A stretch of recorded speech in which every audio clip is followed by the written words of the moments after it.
Yeah, now the idea is that we run through 3 demo cases, one short ITT showing the pacing strategy function, a gran fondo where the question is aero versus weight regarding wheel selection, and then an Ironman pacing optimization. Are there any wishes or questions at this point? Maybe some features of the platform you would like me to dive deeper into? If there is, you can raise your hand at any time, and we'll jump into it. So, because this will be more of a working exercise, so we will actually go through the process of setting up the simulation. So yeah, if there's anything unclear, just raise a hand.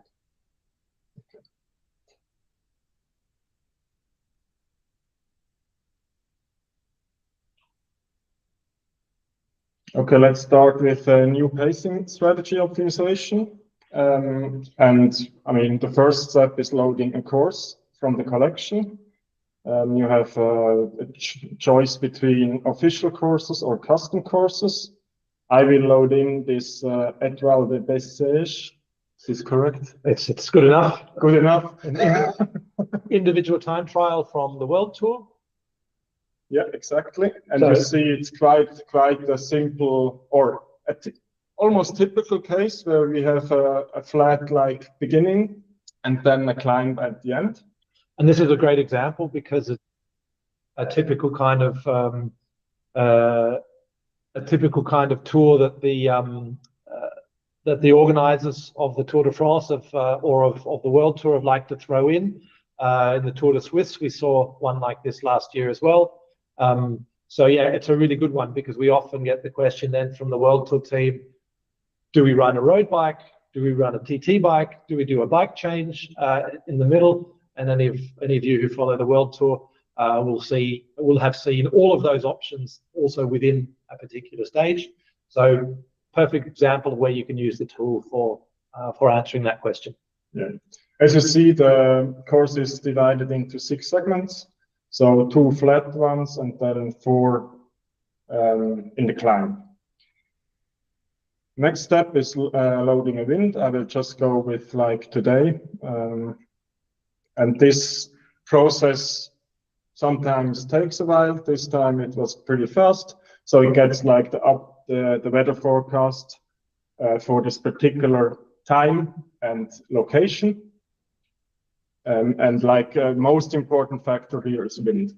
And I think this is a really good one because if I jump across to triathlon again, and particularly Ironman Kona, for example, we know very early on when the pros go through, the wind is on the way out to Harvey, the wind is very low, and then the wind picks up for the way back. Whereas the age groupers that start later see a lot more wind.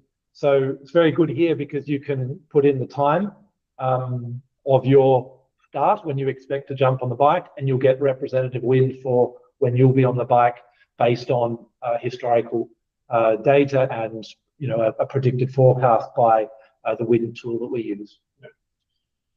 In the next step, I mean, you see I take this shortcut over here. You can also go back and forward in the steps down here.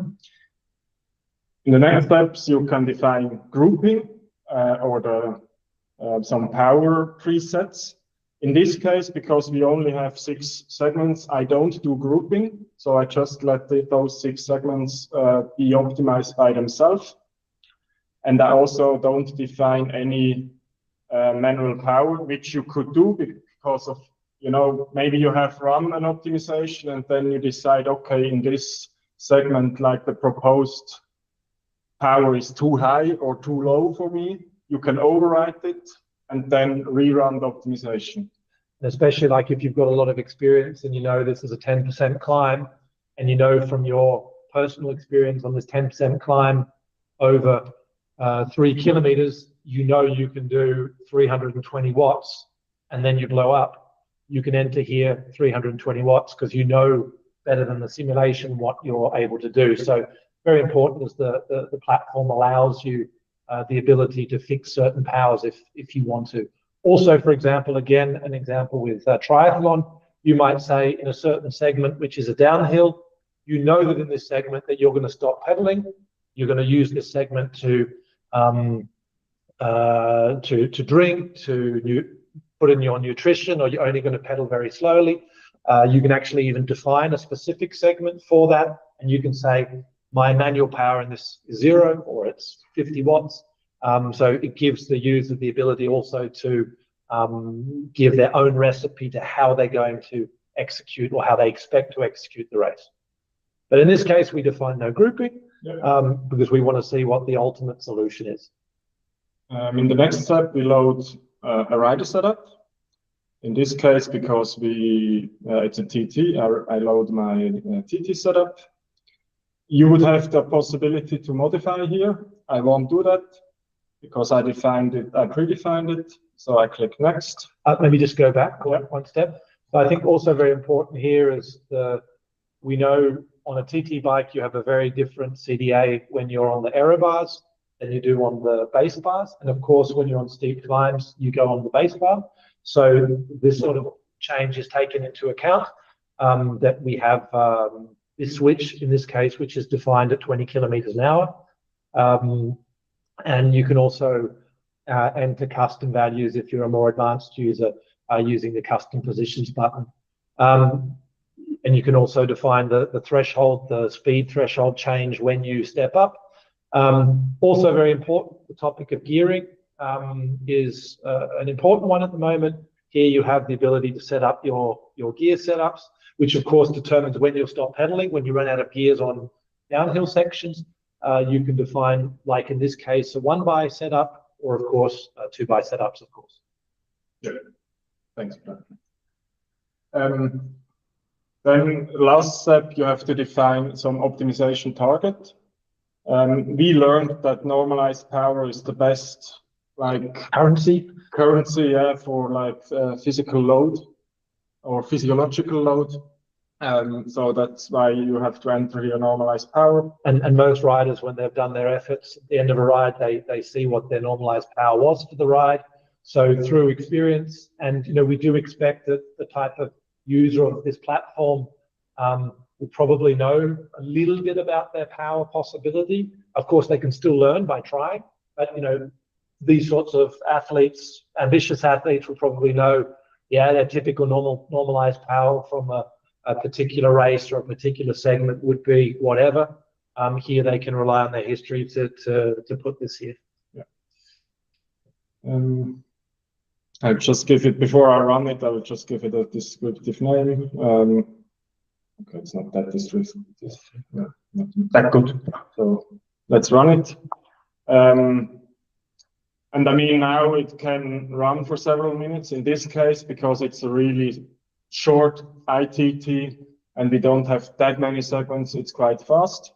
And so what the platform's doing now is it's firing all of this simulation setup up onto the cloud, where it runs our simulation engine, which can be very complex. So we take the computation into the cloud. So the user just has a front end here where they're being fed back the results. So it's an important point. You need an internet connection for this to run, because you're communicating with the cloud.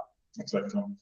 And that's, in this case, the time gain is not that much, but I mean, it's also a really short ITT.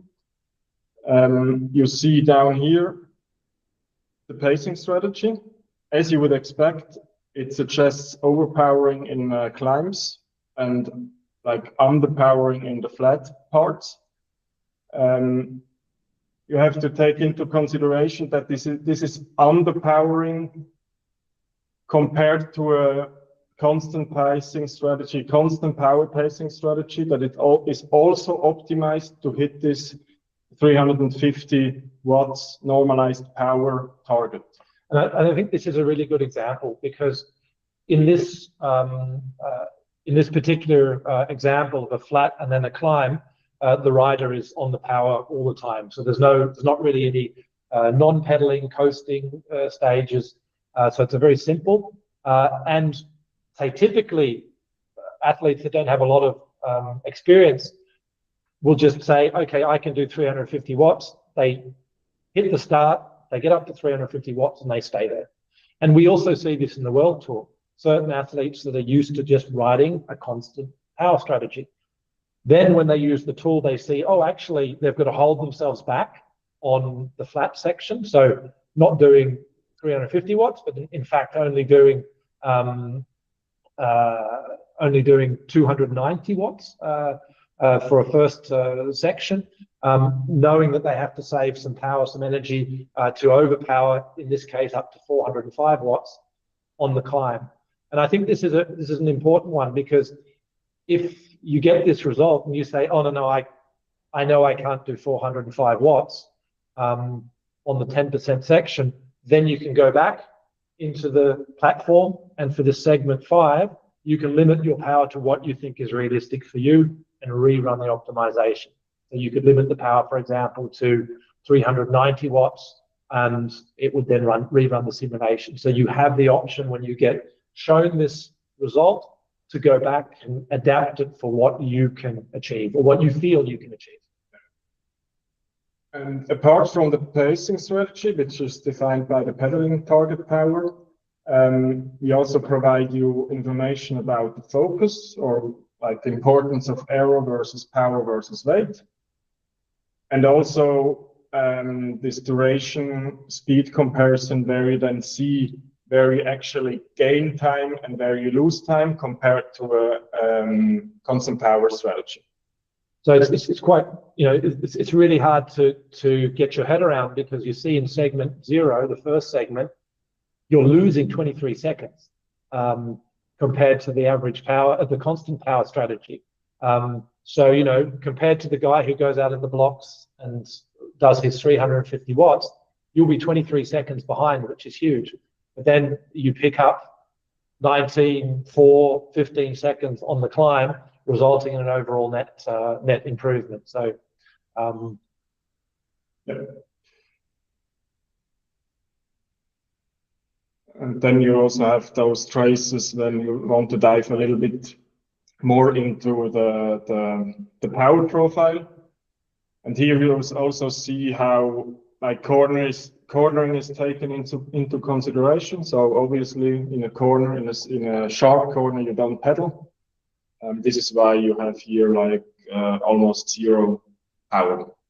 And this is another good example of how we simplify complexity out of our very complex World Tour tool. For example, for the pro athletes, we have indications, we do tests with them to know how fast they can go through corners, and you can define a cornering ability, cornering G-force that a particular rider can achieve. Of course, and this then has an impact on how fast you can ride through a corner, if you can continue to pedal through a corner, etc. Of course, for the average person, you just don't know this, and we can't make this assumption. So this is one of the things where we make assumptions for the cornering model for an athlete. Yeah, and it's important to highlight the important numbers here are the pacing strategy and the time saving. It's not necessarily the predicted time, because as we said, we make a lot of simplifications. We do a lot of estimations, and this is why the absolute time can vary. I mean, shit in, shit out, so it's a bit limited there. But the predicted difference is the thing that counts, and it's also the thing that is accurate. Yeah, absolutely. And so, for example, although an amateur athlete who doesn't really know what their CDA is or doesn't exactly know their rolling resistance, we have made assumptions on their cornering. The wind on the day is always different to what's been forecast. So, over an Ironman distance, it's very possible that it might be 5 minutes difference to what you've simulated, but that's not the point of the tool. The point of the tool is what equipment should you use, and that answer will be robust. And also, what is your pacing strategy that will give you the best time? And that is also robust, regardless of whether the absolute simulated number is accurate or not. So the goal is, of course, if we have, again, using the case of Laura Philipp, if we have all of her numbers, if we have her cornering ability, if we have her exact CDAs and all of the positions, we enter this in here, you get very, very accurate results to within potentially seconds. But otherwise, you make some assumptions, but you still get a good quality result into what you should do, what equipment, how you should pace your race.